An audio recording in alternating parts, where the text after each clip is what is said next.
Hello everyone and welcome to the Oklahoma Accent Challenge. This is the Grapes of Wrath, page 180 of the original book.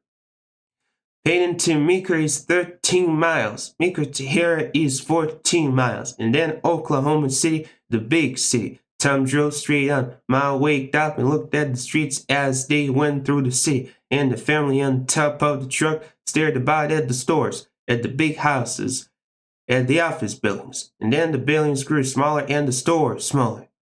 The wrecking yards and hot dog stands, the out-city dance halls. Ruthie and Winfield saw it all, and it embarrassed them with its bigness and its strangeness, and it frightened them with the fine-clothed people they saw. They did not speak of it to each other. Later they would, but not now. They saw the oil derricks in the town. On the edge of the town, oil derricks black and the smell of oil and gas in the air.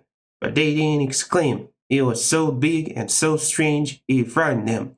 In the street, Rosa Sharon saw a man in a light suit. He wore white shoes and a flat straw hat. She touched Connie and indicated the man with her eyes, and then Connie and Rosa Sharon giggled softly to themselves, and the giggles got the best of it.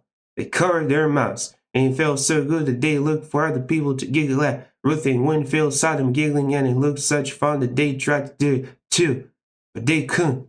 The giggles wouldn't come.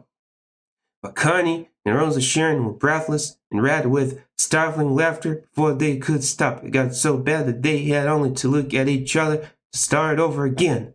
The outskirts were widespread. Tom drove slowly and carefully in the traffic, and then they were on 66, the Great Western Road, and the sun was sinking on the line of the road. The windshield was bright with dust. Tom pulled his cap lower over his eyes, so low that he had to tilt his head back to see out at all. Grandma slept on. The sun on her closed eyelids, and the veins on her temples were blue, and the little bright veins on her cheeks were wine colored, and the old brown marks on her face turned dark.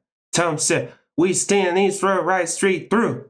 Ma had been silent for a long time. "Maybe we better find a place to stop for sunset," she said. "I gotta get some pork boiling and some bread made. It takes time."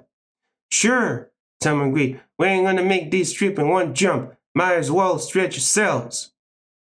Oklahoma City to Bethany is 14 miles. Tom said, "I think we better stop before the sun goes down.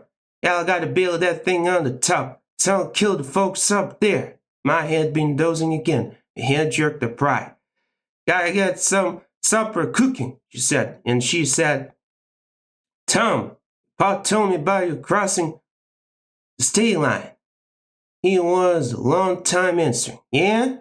What about it, Ma?" "Well, I'm scared about it. It'll make you come running away. Maybe they'll catch you."